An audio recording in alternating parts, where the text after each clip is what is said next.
From the News Channel 5 Network, this is OpenLine.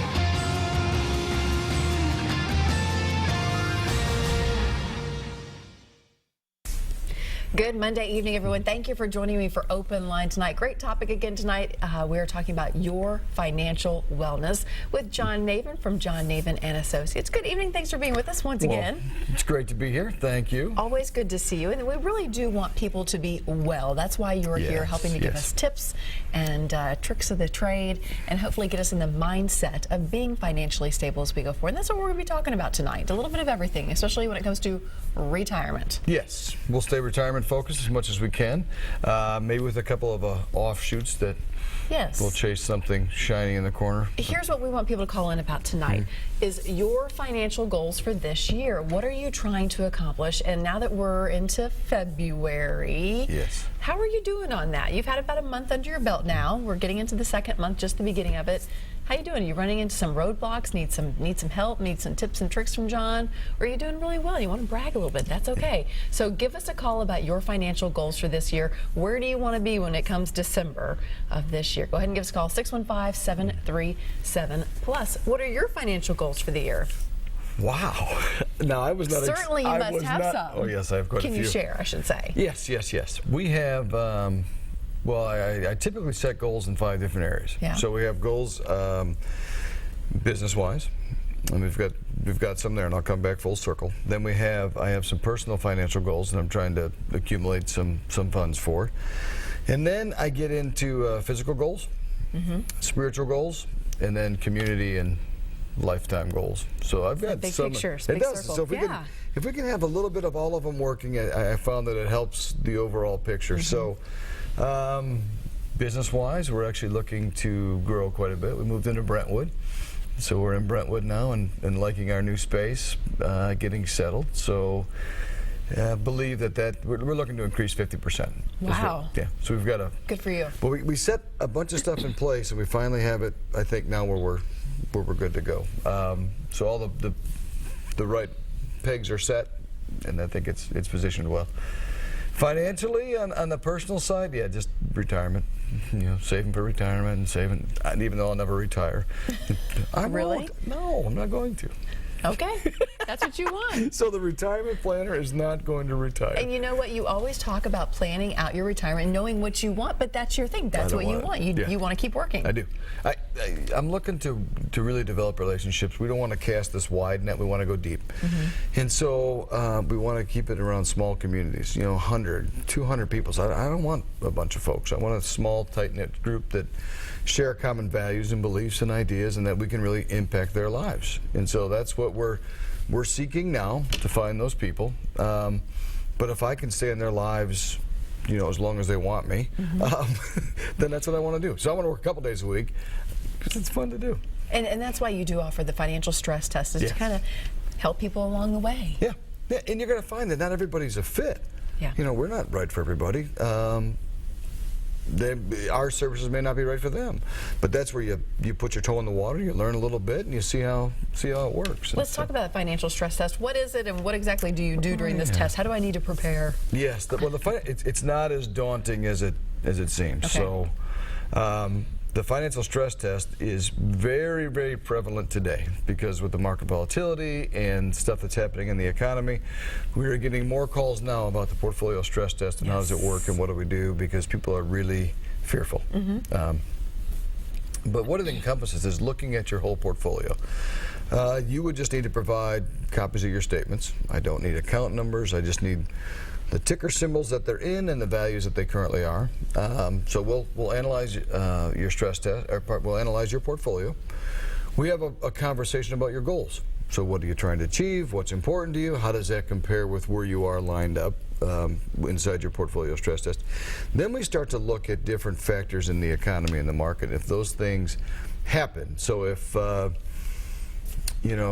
China devalues their currency, what's going to happen to your portfolio? If Greece defaults, what's going to happen to your portfolio? If we have a crash like we did in '08, which we've been seeing lately. So, right. yeah. It's not pretty out there. No.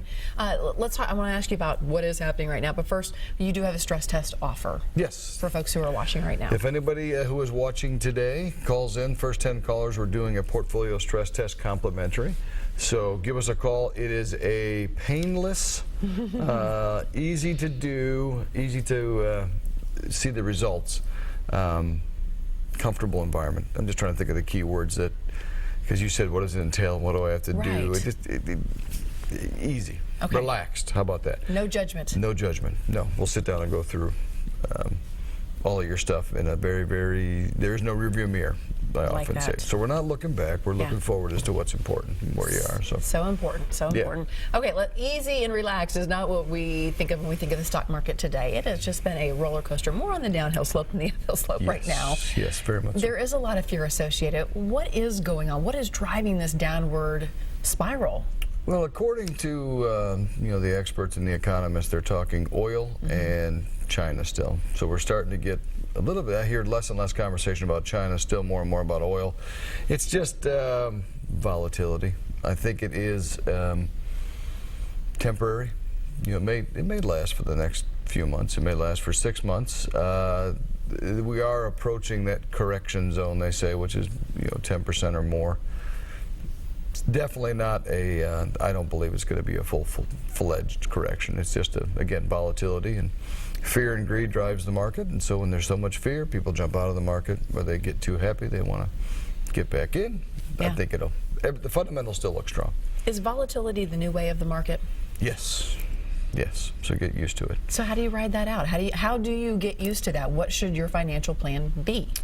You hit the nail on the head, a plan. The problem is a lot of folks that we come across don't have a plan. Or they started a plan, or they don't know where to start on their plan.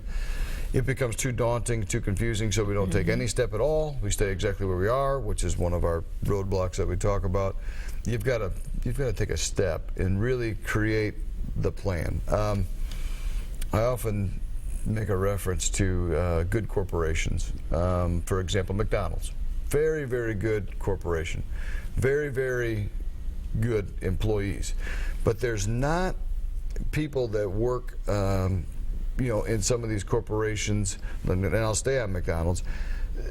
You don't have to be a rocket scientist. You have to have a good process. And so McDonald's has figured that out. They aren't looking to pick the people coming out of Harvard. They want to pick everyday folks that like to work and have a good work ethic, and they plug them into their process. The same holds true with your financial plan. So you've got to have a plan and a process that we can measure, check the balances. We're going to modify a couple things. Things are going to change. They're going to evolve, and we have to go with it. But again, most people don't have a plan, so they just hope that it all works out. And then when it's not working out, then we become fearful. And, big time. When you see those negative signs on your statements, you're like, oh, this is not a good thing at all right now. Where are you telling your clients to put their money right now?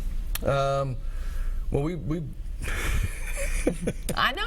These are the questions people want, John. These are the questions I want to know. But I'm smiling because you get the phone call every day, don't you? I get the phone call about where do you put the money, and I get to talk about buckets. So you have to allocate your money. So it depends on what bucket we're looking at. We're seeing folks use some safer vehicles now, though, in their cash and their income buckets for sure. And you can use anything from dividend-paying stocks, a little bit safer. We use some institutional money managers. Sometimes people are using a product called an index annuity. Cash, you've got to be a bit more creative in finding safe or good returns on cash. But and the other thing, ironically enough, is now is a perfect time to buy. Well, what do you buy, though? That is probably going to require a portfolio stress test and a specific look at somebody's portfolio and what they're trying to achieve. I can throw some things out, but I don't want people to go, oh my gosh, this John Navin guy said to do this, and all of a sudden I'm losing more money. And, so I don't know what I can say from a compliance standpoint to make sure I stay. But legit. I will. I'll go high level. I can do it. I'll put a disclaimer out there as well.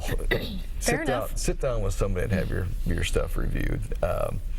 But if you're doing it on your own, there are some very, very good no-load mutual funds. We're seeing a trend towards passive investing. Which means? That's where I can keep it big picture. Yeah. Passive investing basically means more index investing. Most mutual funds don't outperform the index. Whereas a lot of mutual funds managers will charge you a fee, and they do get quite expensive, and we could talk about fees someday, but it gets very, very expensive, and most folks don't know. They're paying probably, inside their mutual funds, you can be paying up to 3%, 4%. Yeah, and you don't see hurt. it. They show you, make sure I come back to what passive investing is, but they'll show you on your, that prospectus that comes out. Right. Have you read that? No. Okay. Yeah. Who does? You were Does shaking, anybody really? No. That's I was like, you were shaking No, yes. I I'm like, go, oh, this thing. I'm like, Carrie, that's impressive. No one reads them. There's too much information. They're very, very thin paper. But that's where you find all the hidden stuff. Is deep, deep, deep inside there. Because what they don't tell you is you'll pay a 12B1 fee. You'll pay a upfront sales charge or deferred sales charge, depending on how you're purchasing it. But they don't tell you about the cost of trading. Anytime they buy or sell a stock inside that mutual fund, that gets passed on to you, the consumer. They don't talk about lost opportunity cost and what that price is to you. They don't talk about tax efficiency. So it's just laden with fees that most people aren't even aware of. So passive investing, and they don't outperform the index. So the index would be like the S&P 500 or the Dow or the NASDAQ or the Russell 2000, the Russell 1000.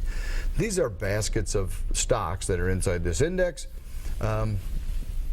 Most mutual funds, like 81%, do not outperform the index.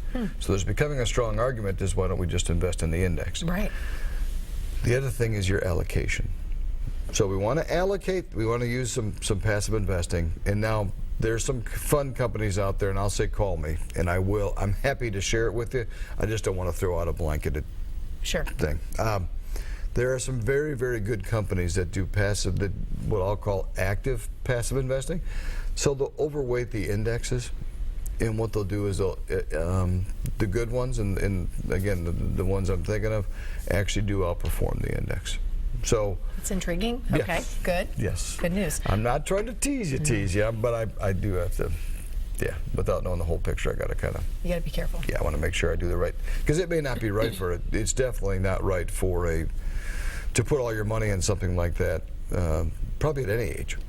So, but if I could hear, a 70-year-old lovely lady saying, "Oh, I'm going to think I heard this guy talking to Carrie. I'm going to go put it in this."